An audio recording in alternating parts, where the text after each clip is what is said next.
laughter to tinkle on the breeze. It is time for summer. It is no better time than now to have our grand finale on this stage. Soon, our last curtain calls will be upon us, and we will leave this school forever. We will get off this stage and be greeted by our old friends and beloved family. And life will be ours for the picking. We have earned this day with our relentless hard work, and we can stroll off into our incoming lives knowing we have everything we need. Opportunity, family, friends, a home, and our brilliant memories are things that we will always and forever have.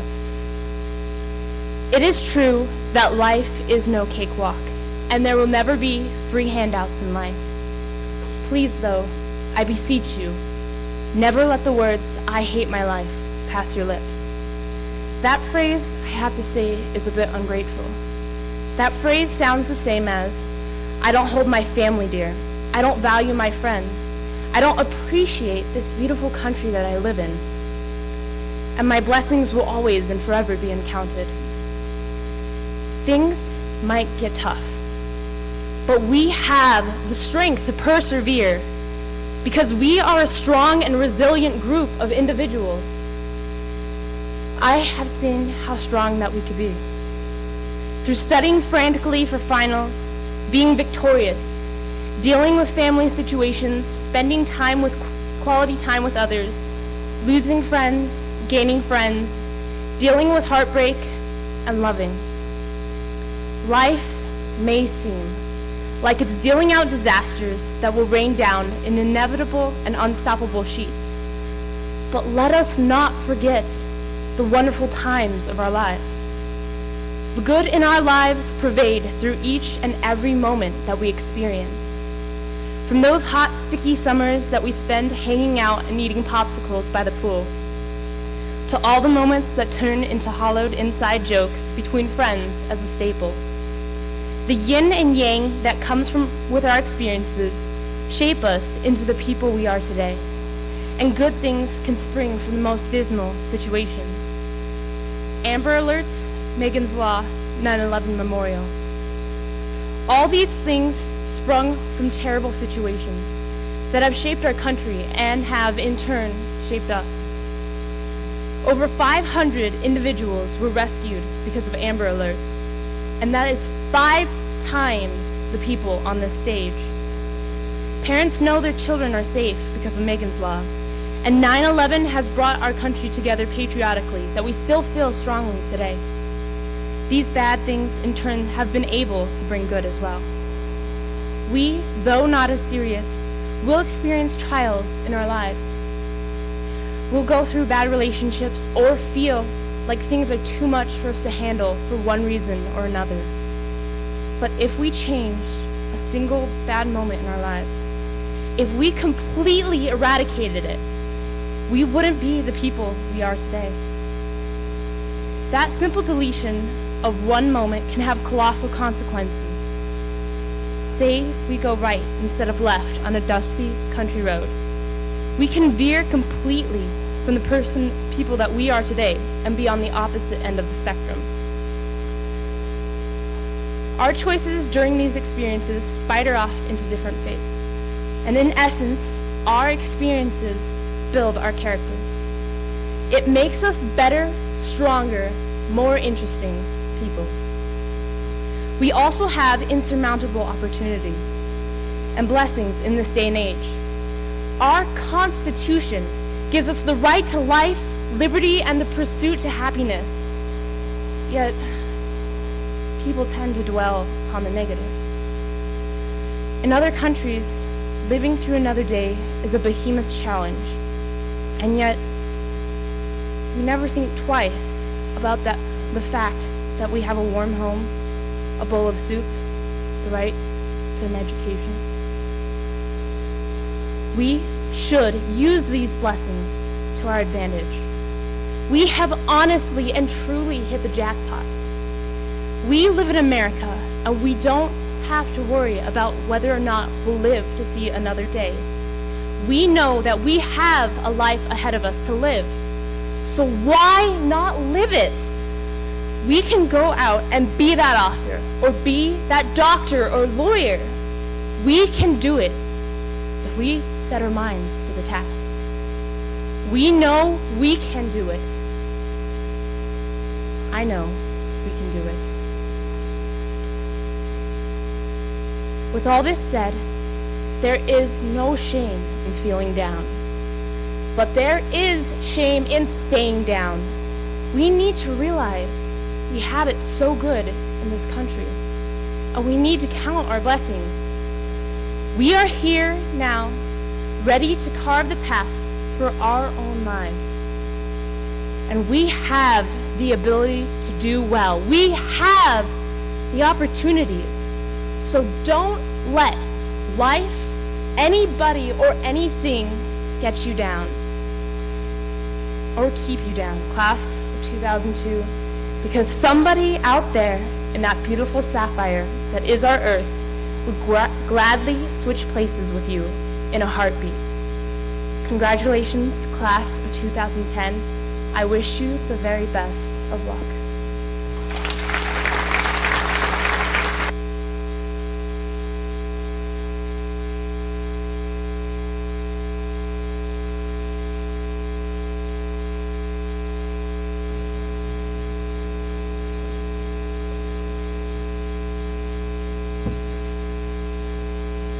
Time has finally arrived for us to walk out those doors and into school forever.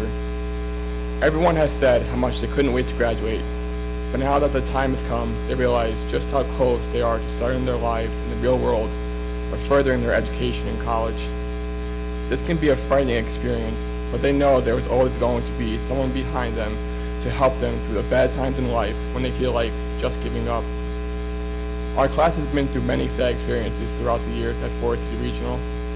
The worst of these experiences being the loss of our fellow classmates and my best friend, Austin Smith. He was a new kid in 8th grade, but everyone accepted him as their friend. I can tell you with confidence that he has touched almost every single person on the stage in one way or another. He wasn't the most serious person you would ever meet, but who really wants to be serious all the time anyway? Our class isn't exactly the serious type, as you can see. One night, when I was staying over, Austin decided to use a potato gun that he made. Knowing his personality, I knew this was going to be a bad idea. He started shooting the gun to see how far he could get, which wasn't doing any harm at the time. One time, he went to shoot the gun and it didn't go off. He quick turned around and shot it right at his house, putting a large hole in the side of it. We did everything we could to cover it up, but even our best efforts failed. His mom came home in the morning and she was not happy. Although he apologized for it, he still got in trouble, but that didn't stop him from going right on the bus and telling everybody how he put a hole in the side of his house with a potato gun. Talk about being carefree and not worrying about anything. Exactly what the class of 2010 is like. It has been almost 3 years since he has passed away, but his memory remains strong in our minds, and especially in our hearts. Austin was the type of guy who didn't seem like he could be caring and sympathetic towards others, but when it came down to it, he was always there for you, no matter how little your problem seemed to be. When news spread of his death, our class needed the comfort of everyone around them, and came together just like a family would. I remember when I didn't even want to leave the confines of my house because of how miserable and upset the loss of my best friend made me feel. My friends, my fellow classmates, helped me to break out of the shell I was in, but nothing can ever truly heal the loss of a loved one, not even time. To this day, his death still plagues our hearts. It's not that we have overcome the pain of his death, but rather we have just gotten better at covering it up. This is why it is important to have those certain special people in your life to pick you up even when you're at the lowest. Without that, I will tell you that your life will not be a happy one. Our class has come together just as a family would, because we're there for each other through thick and thin. We have come to the realization that we may lose contact with some of our classmates, but that just opens up new and better opportunities. It is never too late to make new friends, and maybe even a best friend, which you never thought would be possible. But I assure you, it does happen. A best friend is difficult to lose. They're your best friend for a reason, because they are compatible with your personality and enjoy your company. It isn't easy to overcome, but it is possible to make a new best friend. The loss of Austin was something that hit me hard and quick, and I thought that his place could never be filled. Although his place could never truly be filled, I have found someone to help deal with that pain.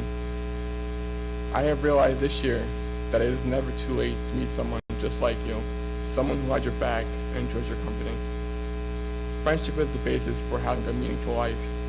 Having all the money in the world will not make you happy if you don't have the right people in your life. The class of 2010 knows this well and has stuck together through everything life has thrown at us. Our teachers have been like friends to us. They don't just do their job to receive a paycheck, they care about every individual student. If we ever have a problem, whether it be school-related or a personal problem, our teachers were always there to guide us in the right direction. It's not in their job description to come in an hour early or staying an hour after school in order for us to receive tutoring from them. We don't understand a newly learned topic. I can't thank them enough for the job they have done in making each and every one of us well-rounded students. To actually care for your students is something that many schools do not have. And I know this coming from several other schools, but Forest City Regional is one of the schools that does care. With this being said, I would like to congratulate the class of 2010 for making it this far and up on the stage. Our journey is not over, but rather it has just begun. Whether you're going to college or going out right into the workforce, I promise that there will be many obstacles ahead of you in life. Knowing that your family and friends will always be there for you, no matter what the obstacles may be. Congratulations, class 2010, and I wish each and every one of us good luck on the journey ahead.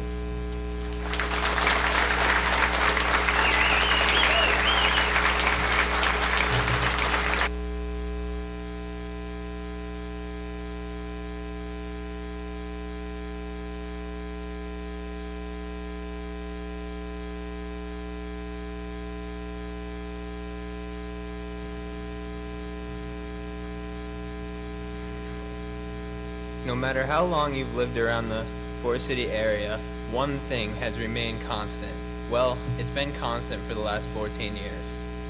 That one event happens one Sunday every year and puts a smile on everyone's face in many different ways.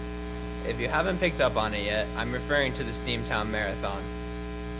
Whether you've worked the marathon, been around it, heard about it, or maybe even participated in it, everyone knows it's really something special to be around. If you aren't aware already, under the command of Mr. Ed Osborne, Forest City Regional has been responsible for getting the runners started at the starting line every year for the last 14 years for the Steamtown Marathon, and it's always bright and early. I've been involved with the marathon through multiple years as a member of the National Honor Society and as a member of Student Council. Each person I've talked to that has had the opportunity to work the event always takes something different away from it. Whether it's the meeting Friday before, where we all get our jobs and Mr. Osborne runs around barking at everyone, or whether it's interacting with the runners, or just knowing that you've helped make a cause like this, it does the heart really well. Not only do the helpers feel on top of the world when the event is over, but I've realized that it can be related to life itself. I'm always a student who's been an overactive thinker, and by listening to Mr. Osborne's speeches, working the marathon, and hearing some of the runners' stories, it led me to an epiphany-like moment. Forest City Regional getting the runners ready to the starting line and the Steamtown Marathon is a lot like how Forest City Regional gets its students ready for the real world. You might not believe me just yet, but let me break down what I've realized to you and to my classmates while analyzing the jobs that need to be done before starting a marathon. One of the first jobs assigned for the Steamtown Marathon are the students who work the water stations. Their job is to supply all the runners with water before they embark on their 26-mile journey. Forest City Regional at the same time supplies all its students from all the way back in kindergarten to the last day of 12th grade with knowledge. This knowledge fuels the students for their next day, their next year, or that big next step out into the big world we call life. Next on the agenda every year is packet pickup. Packet pickup deals all morning long with registering runners and adjusting them to any of the changes they weren't aware of before they got here. Think back, class. Does anyone remember 13 years ago? Well, we had kindergarten registration, and it was our first chance to meet some of the kids that we would spend most of the next decade with. How about a few short years ago and the adjustment to new uniforms? I'm not too sure if I should state my opinion about this topic, since I noticed there are a lot of members of administration here tonight. So I'll just move on. The next job for the marathon is clothing storage, located in the gymnasium and in the cafeteria. Clothing storage has the tough job of rounding up the runners' belongings, organizing them in a fashion that's easy to transport, and then storing them in huge trucks so that the runners can later recover their belongings at the finish line. My most valuable clothing storage worker is Nancy Underwood, my mother. She took all the values and important things she knew about life, stored them in my head, and I will be sure to recover and use all of the advice, ideas, and values throughout the rest of my life. Class, make sure sometime tonight that you thank that great parent, that great person, or that great role model for being your most valuable clothing storage worker. They deserve all the thanks you can give them. Another key job is the hall monitors. Runners from all over the globe land in Forest City every year that one Sunday morning, and in my experiences, not a single one of them has known where the high school cafeteria was or either gymnasium. They all look clueless.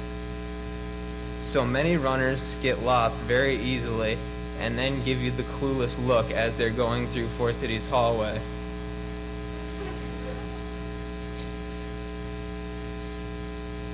After so many runners get lost, it is the hall monitor's job to point them in the right direction.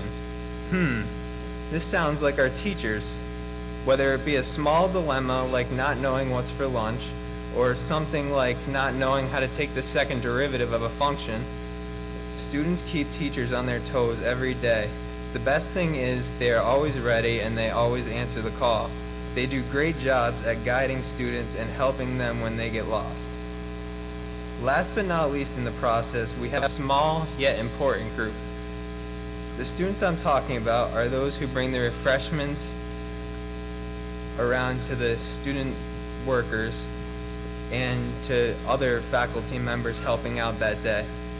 As a worker, I always smiled when I saw one of these students coming down the hall.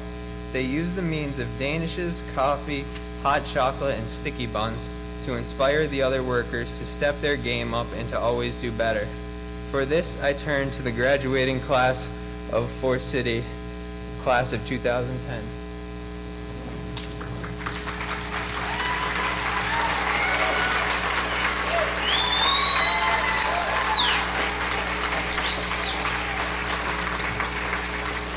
Starting on July 29, 2009, I spent 6 of the longest days of my life at the Milton S. Hershey Medical Center recovering from the removal of a medulloblastoma brain tumor.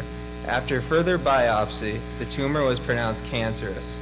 I underwent and completed radiation treatments to my brain and spinal cord, and I am currently undergoing chemotherapy to fight the disease. I was able to complete my senior year of high school and maintain my all-important to me, 95 cumulative grade point average. I'm winning this battle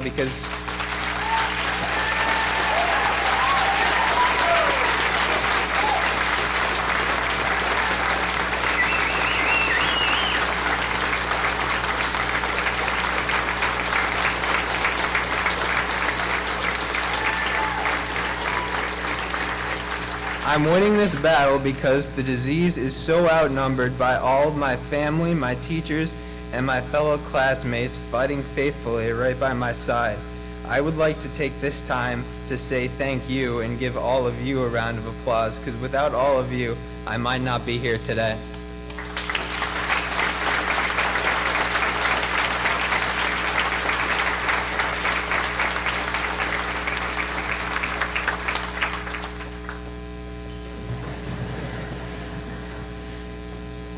So now that everyone has reached their starting lines, I offer you this further advice. pace yourself in life. You don't have to be a millionaire by age 30. We'll all still accept you. Don't let the opinions of others hold you back from what you feel is important. Set and achieve goals that you put in front of yourself as much as you possibly can. Have fun with your career and make sure that you enjoy what you plan on doing for the rest of your life. And last but certainly not least, don't let tough times slow you down. Never give up and be able to say that you finished your marathon.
dream, with one hope, with one heart. We sing with one voice, with one will, with one mind. We stand together, hand in hand. We still dream, we still love, we still love. Our hearts are one, with one voice, singing of one hope, with one dream we stand. No terror and fear surround us, though darkness can hide our day. With love as our guide, we will stand side by side and help each other to find the way. We still dream, we still dream, we still hope, we still love. Our hearts are one, with one voice, singing of one hope, with one dream we stand. No terror and fear surround us, though darkness can hide our day. With love as our guide, we will stand side by side and help each other to find the way, the way. We still dream, we still hope, we still love. Our hearts are one, with one voice, singing of one hope, with one dream we stand. With one voice, singing of one hope, with one dream we stand.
Members of the Board of School Directors, faculty, staff, and administration, family and friends of the graduating class, distinguished alumni, and especially to you, members of the class of 2010, good evening. I have only 3 short remarks, as I know you are anxious to move on with the evening and get to the festivities.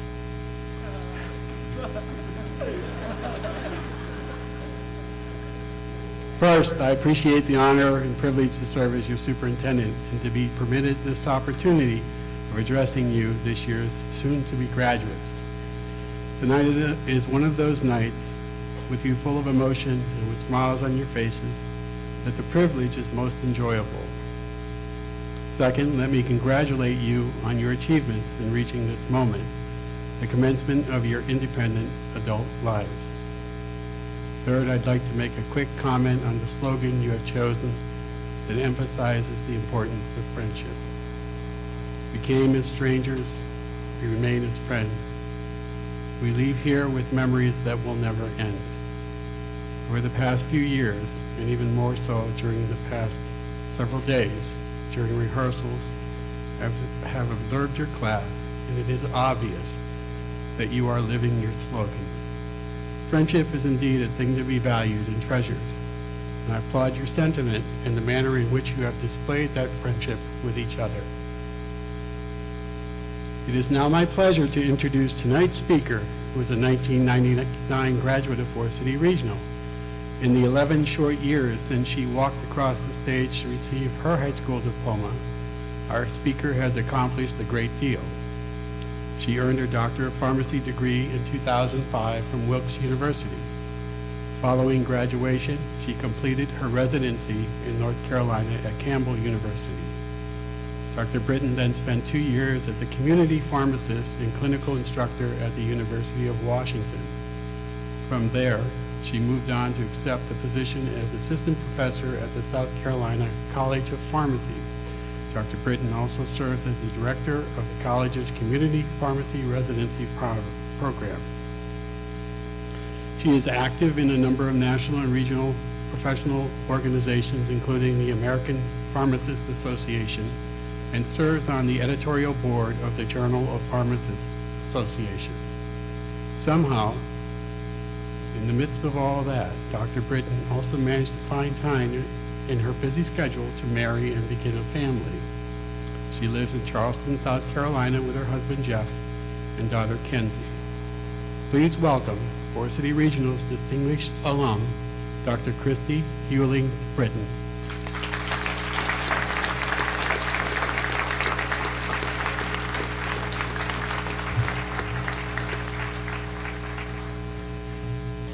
Good evening, everyone.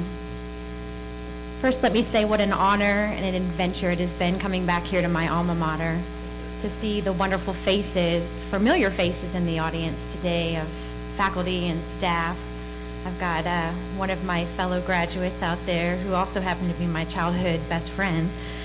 So it's just nice to have people here who have been with you along this journey that you all are now about to take place in. First, let me congratulate the class of 2010. You have a lot to be proud of. You have so many accomplishments, and of course, just getting to this point in your lives. You have a lot to be excited about, and I'm sure that your family and friends who are here today are celebrating with you. You are lucky to have such a great support in your life, and I encourage you every day to embrace that. Some of you will look at today as an end to your high school days, your friendships, your life at home with your parents. Others will look at today as the beginning of life on your own, life as an adult, and making your own decisions. I remember being eager to leave my mark on the world, but I can tell you at 29, I still call my parents for advice. All in all, tomorrow is the next chapter of your life, and it's time to think, who am I? You spent 13 years here at Forest City. Who have you become? Think about it. I'll tell you who I am. I am a wife of a wonderful and loving husband. I am a mother of a beautiful baby girl. I am a daughter of loving parents. I am a friend to many people. I am a pharmacist to my patients, and I am a teacher to my students. Tomorrow, I want to be a better version of all of those things. I want to be a better wife, a better mother, a better pharmacist, and a better teacher. And if we're being serious, I also someday would like to have my boss's job. Influence many people's lives, whether that's family and friends, patients, or students. And lastly and honestly, I'd like to make more money. We're being honest. 11 years ago, I sat in these seats and graduated with the class of '99. And had I tried to envision what my life would be like at that point, I don't think I would have done a very good job. The people I would meet, the places I would go, which of my friends would still be part of my life. It's a very difficult thing to do, trying to vision where you'd be in 10 to 12 years from now. As a graduating senior, it's difficult to know what you want to do with your life. You have no way of knowing what obstacles will come up or what opportunities will arise. But one good thing in this journey is that you get to write your own story. You will make decisions every day. Big decisions, small decisions.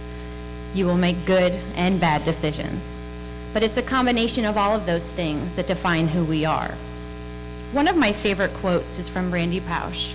He's an author and professor who fought and lost his battle with cancer, and he wrote a book called The Last Lecture, which some of you may be familiar with. And he said, quote, "We cannot change the cards we are dealt, but only how we play the hand." Sometimes you're going to have a good hand, and other times you're going to have a bad hand. But the question is, are you going to get up and leave the poker table, or are you going to stay and look in the face of adversity? I remember my first bad hand. It was in 8th grade when I was here at Forest City. I had tried out for the cheerleading squad and I didn't make it. And at that time in my life, and at that moment, I thought my life was over. I had no idea how I was going to go on. My 2 best friends actually made the cheerleading squad. And I remember going home and I sobbed for hours. I remember sobbing in the shower and saying to my mother, I just don't know how I'm going to go on. But then I was dealt a good hand. Not long after, Mrs. Remus, who was the cheerleading coach at that time, offered me an alternate position on the cheerleading squad. So I took it. And that position ended up turning into a permanent position. But I made it my priority to be the best darn cheerleader I could be after that. I even cheered in college for a few years, and it really truly became my passion. Another bad hand that comes to mind was when I started job hunting for a faculty position. So you hear my bio and you think, wow, what a lucky girl, she's done so many wonderful things, she must never have gotten a bad hand. I can tell you that the first faculty position I applied for, I had to travel across the country for my interview. Unfortunately, as we all know this happens, my flight was canceled, and my trip that was supposed to be 8 hours turned into 18 hours. And I didn't get in till 3 a.m. for a 6 a.m. interview start. So needless to say, I didn't get any sleep that day. And of course, I had a horrible interview. Who can perform well on that little sleep? And I got a letter in the mail a few weeks later stating that I was not chosen for this job. And not because they had found someone better, but because they just didn't like me. Because I was the only applicant. They told me they were going to continue to look for a suitable candidate who needed more experience. And again, I was heartbroken. This time I didn't sob in the shower, I sobbed in my kitchen, and decided that day that I needed to come up with a plan. This was what I wanted to do, and I needed to find a way to do it. So I applied for a part-time instructor position at the University of Washington, and I got it. That was another good hand I was dealt. But this position was quite a challenge. I lived about an hour outside of Seattle and had to travel into Seattle every day. And if you've ever been in Seattle or tried to drive in Seattle traffic, it's not pleasurable. I some days had a 2.5-hour commute one way. But to me, it was an important point to give me experience. And that experience actually, in my opinion, I think helped me land my current position. And in my current position, I get a lot of compliments for what I do.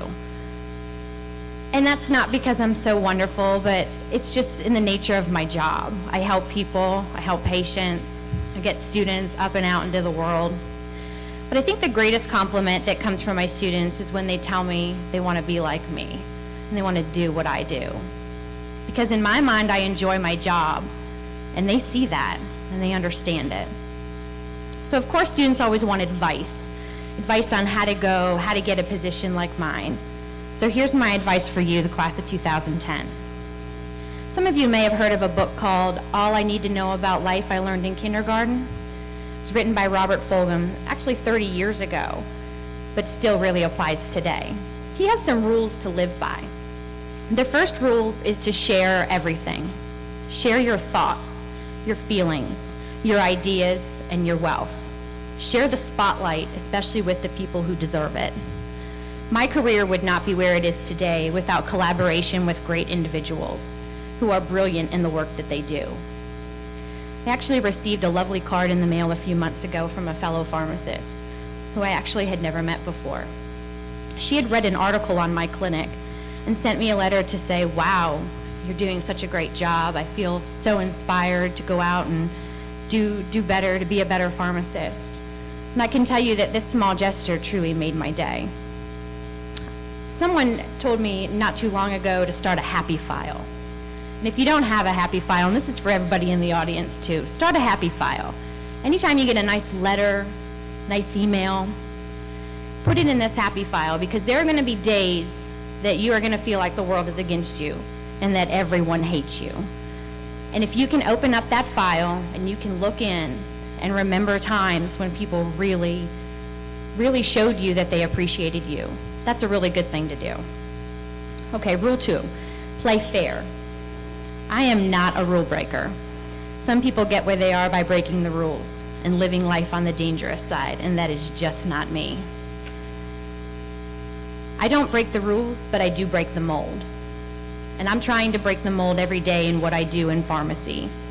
And this is always a challenge, so I encourage you to break the mold. Rule number 3, don't hit people. This includes not only your hands, but your words. Especially with technology today and text messages and emails and Facebooks, which I know a lot of you have Facebooks. I actually looked you all up. I know everything about you. Creepy. Those words are going to stay with you, okay? So make sure that you're careful about what you put out there, because some simple words could actually damage a relationship or a friendship or even a business partnership or opportunity in the future. You remember the saying, sticks and stones can break my bones, but words will never hurt me? Words hurt. I don't know who came up with that, but... All right, some lighthearted ones. Put things back where you found them, okay? That's a rule number 4.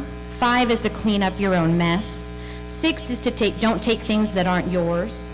7, say you're sorry when you hurt somebody. 8, please wash your hands before you eat. 9, flush. That goes back to number 5 for cleaning up after your own mess.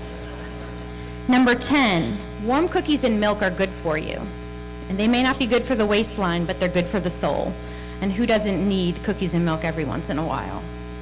Rule number 11, live a balanced life. Learn some and think some and draw and paint and sing and dance and play and work every day some.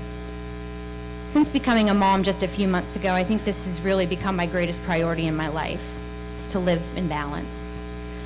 Before my sweet girl came, my life was consumed by my job.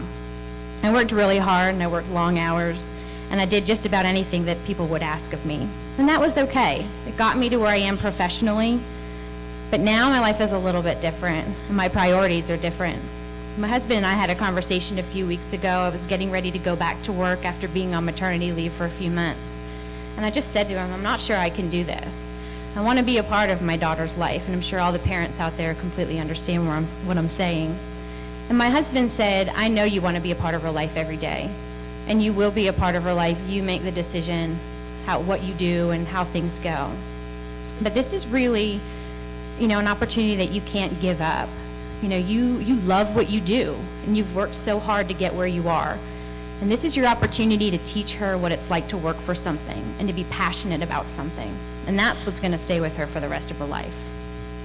Number 12, take a nap every afternoon. And if not a nap, just take some time for yourself. We all need a little downtime in this crazy, busy world we live in. Rule number 13, when you go out into the world, watch out for traffic. Hold hands and stick together. And this relates back to your class motto. Look around and see your friends. It's fair to say that you won't maintain a relationship with everyone on stage today. But remember, you make the decision on who goes with you in this life. I am so very blessed to still be wonderful friends with a lot of my best friends from high school. 2 of my best friends are actually watching my daughter right now. Hopefully things are going well. They don't have children, and I don't know that they ever will, especially after tonight. But we have grown up, moved on, gotten jobs, gotten boyfriends. Some of us have gotten husbands. We've made new friends, but we still stay connected to this town and to this school. These friends know who you are. They know where you came from, and you can never have too many friends in this world. It's a cruel, cruel world. We need as many allies as we can have. Rule number 14. Remember the little seed in the styrofoam cup, probably from kindergarten? The roots go down, the plant goes up, and nobody knows how or why, but we are all like that. These are your roots. Look into the audience. See your parents and your brothers and your sisters. See your teachers who have been here with you every step of the way. Never forget where you came from, and never be ashamed. It is so wonderful for me to have my family with me here tonight, and to be able to look into the audience and see the teachers who are with me through my journey here at Forest City. The last rule, rule number 15. Goldfish and hamsters and white mice, and even the little seed in the styrofoam cup, they all die, and so do we. We all have experienced loss of an important person in our lives, and none of us know how long we're going to be on this earth. This is one marathon, as Jordan put it, a marathon that you don't know how long it will be or where the finish line will end up. Slow and steady wins the race, and don't forget to stop and smell the roses every once in a while. Our life is not about the things that we do, the things we accomplish, the car we drive, the awards we win. No, it's about the people and the relationships we make. And it's not just about who do I want to be. It's about who do I want to be to my colleagues, my friends, and my family. You make the decision. You are the steering wheel of your life. Drive on, class of 2010, drive on.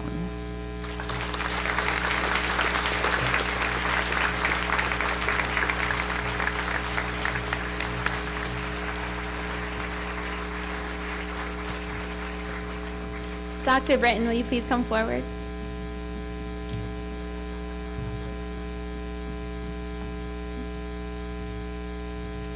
On behalf of the class of 2010, I would like to present you with a small token of our appreciation. Thank you.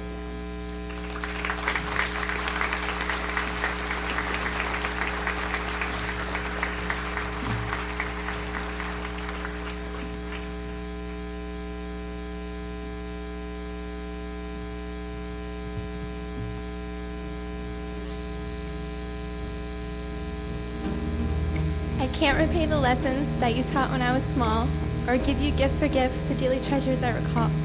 I can't return encouragement and loving words of praise in quite the ways you did for me through all my childhood days. But there is one gift that I can give. It's all the love you've earned. For love is what you always taught, and love is what I learned. Thank you for everything you've done for me. Today, June 11, 2010, my graduation from high school is for you. This celebration is not for any of the students or the faculty, or for the parents who have brought their children to where they are in life today. This occasion is merely a stepping stone in our life which you have so kindly placed for us.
Well, it's time.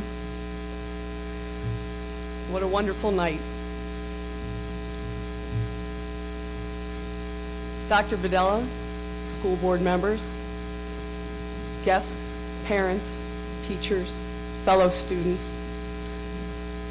it is my honor and privilege to present Forest City Regional High School's graduating class of 2010.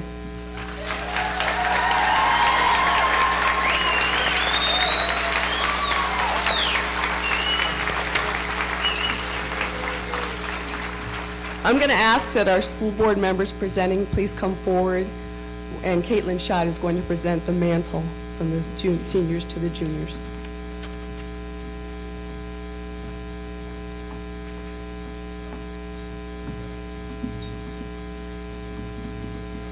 Would Matthew Terry please come forward?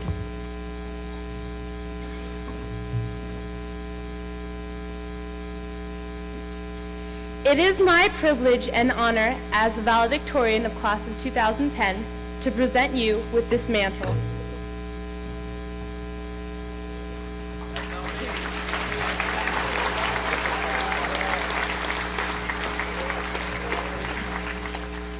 This mantle carries with it rights and responsibilities. The class of 2011, it is your turn to be the model of academic excellence for the underclassmen of Forest City Regional. Congratulations.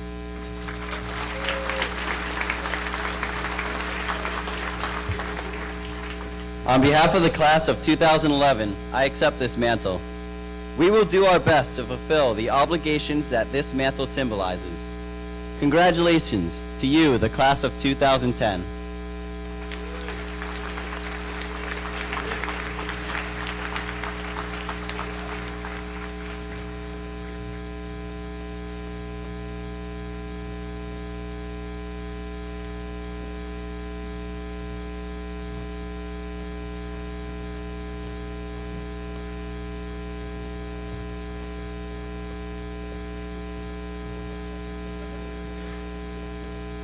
Ready?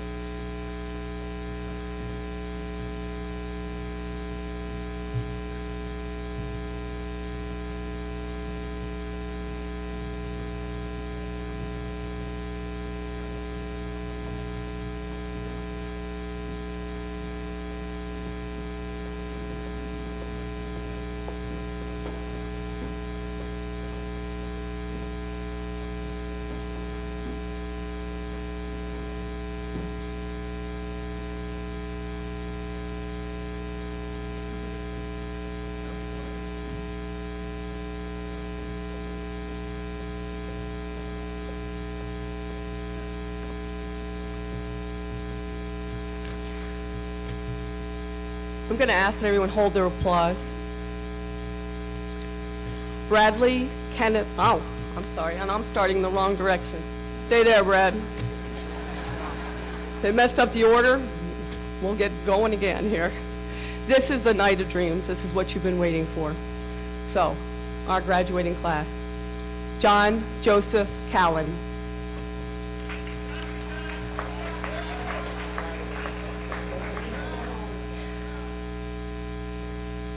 Mason Sauls.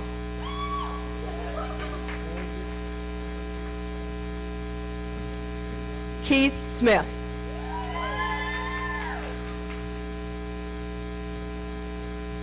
Sean Parente. Tyler Joseph O'Reilly.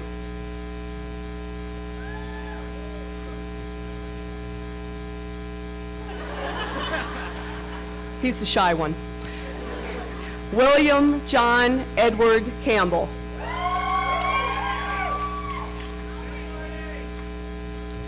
Kenneth Wagner.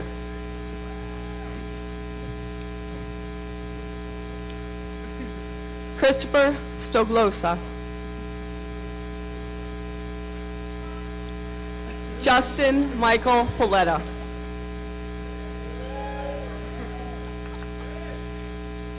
Alexandra Marie Kulikin. Brianna Christine Hazen. Amanda Joyce Mendoza.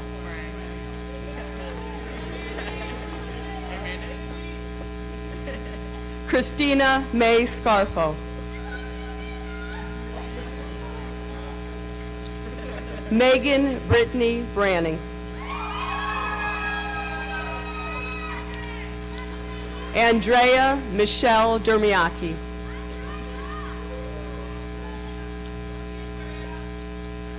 Kelly Elizabeth Elliott.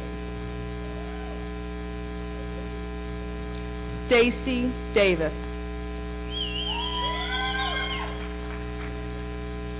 Alexandra Lynn Powell.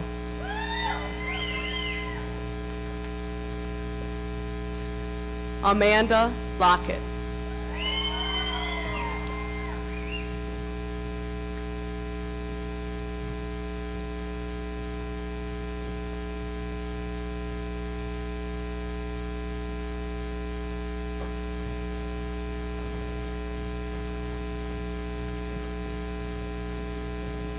Nicholas Tazi.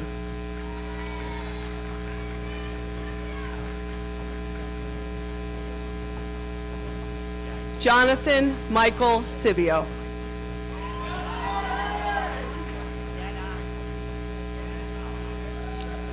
Edward Serrar.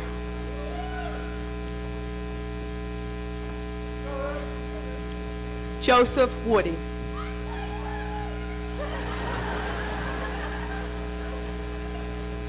Jason Thomas Elliott.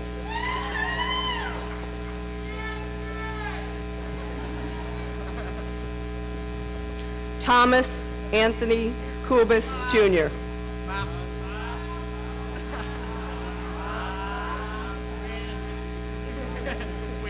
Christopher Ogazali.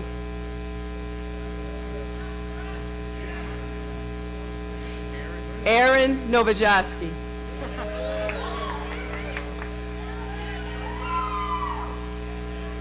Jeremy Michael McGovern.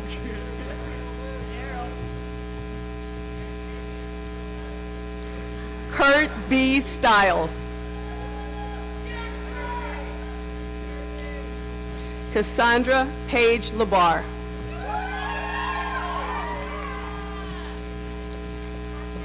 Raquel Danielle Gulbin. Oh, I'm sorry. Rachel Danielle Gulbin.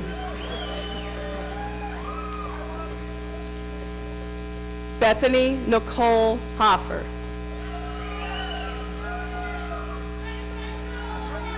Sarah Lee Carey.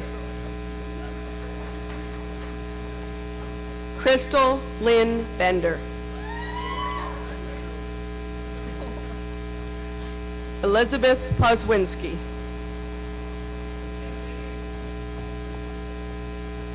Katie Marie Gillette. Amanda May Collins. Brianne Elizabeth Stackhouse. Destiny Santerre.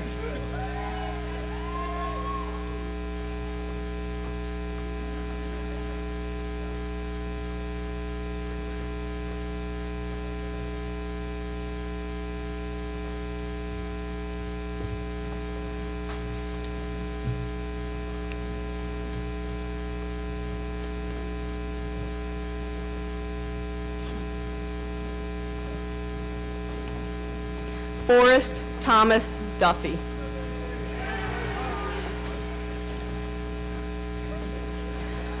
William John Farrick.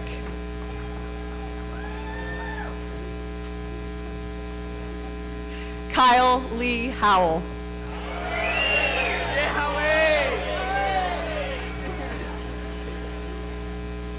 Michael Anthony Chiavari.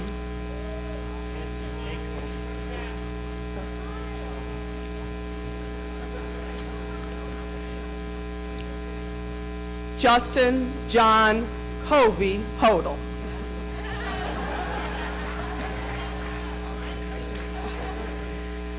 Nicholas Joseph Pecco.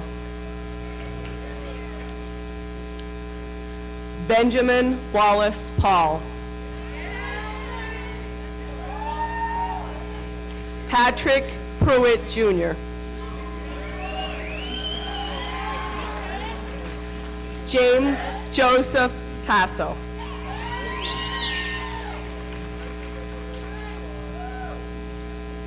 Rochelle Margaret Heller.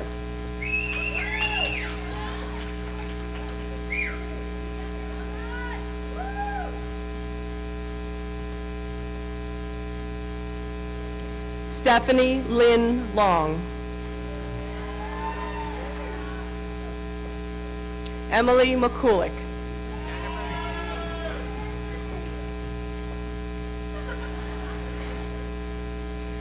Heather Marie Dicer.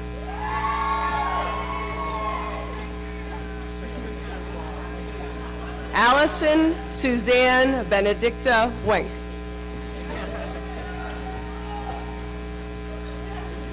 Alyssa Thomas.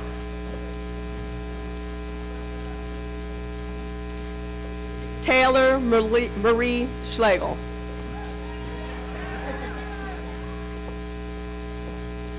Jessica Lynn Smith.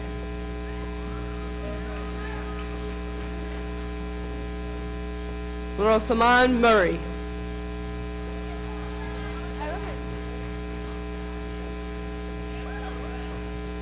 Deborah Lee Himko.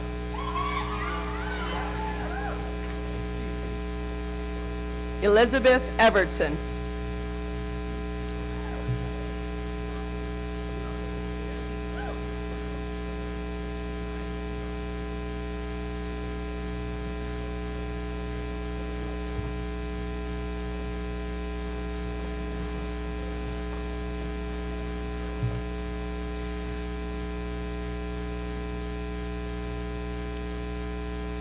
Bradley Kenneth Medved.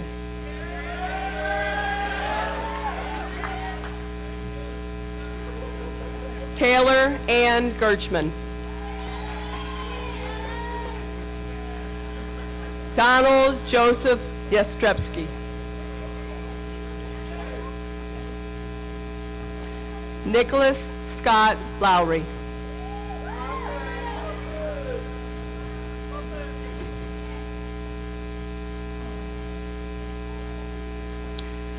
Lyle Jeffrey Foster.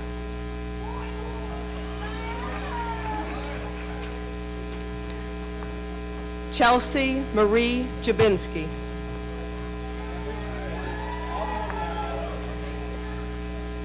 Andrew Ralph Salvi.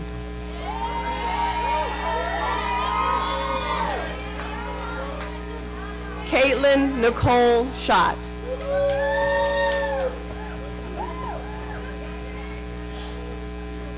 Jordan Underwood.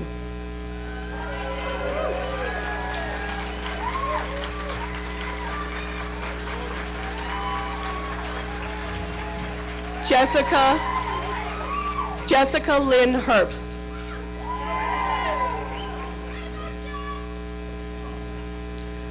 Justin James Merrigan.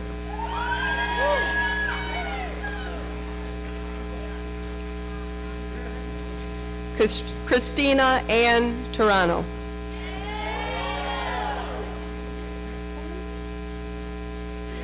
Eric Sean Gravener.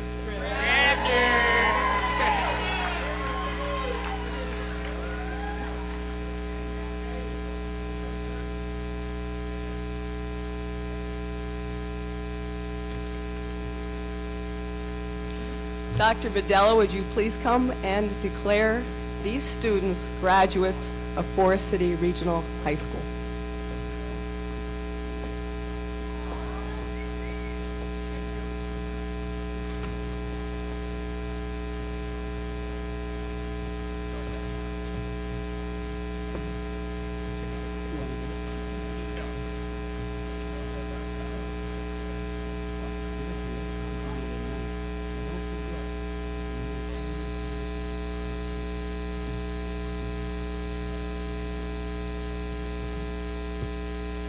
On behalf of the Forest City Regional Board of School Directors, It gives me great pleasure and personal pride to place the official seal on the accomplishments of the class of 2010.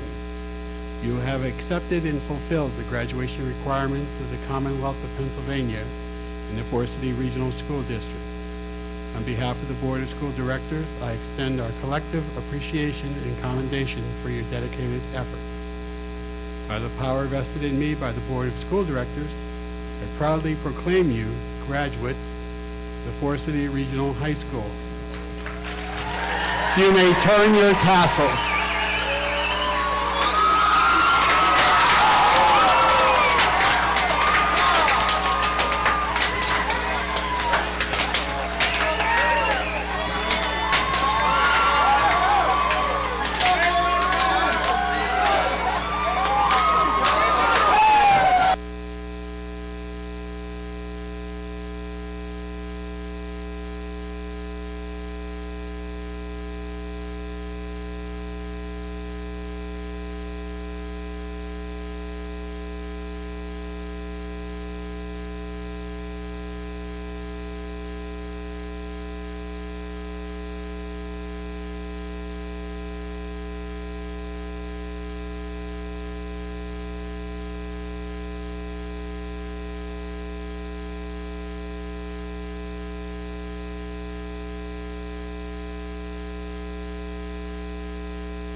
I want to tell you, this is one of the reasons why we most definitely need the guidance of our teachers. They could sing that without Miss Ferrero, is what they said. I'm going to have DJ come up and we'll finish this wonderful ceremony.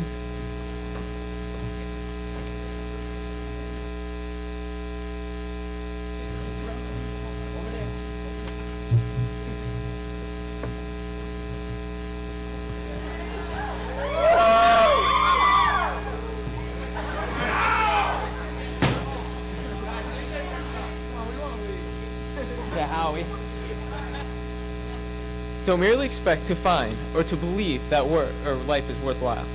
Make it worthwhile. Don't merely see life whole. Make it whole. Not knowing which should come first, to improve oneself or to improve the world. We end up doing neither. Actually, the only way to improve the world is by improving oneself. And the only way to improve oneself is by improving the world.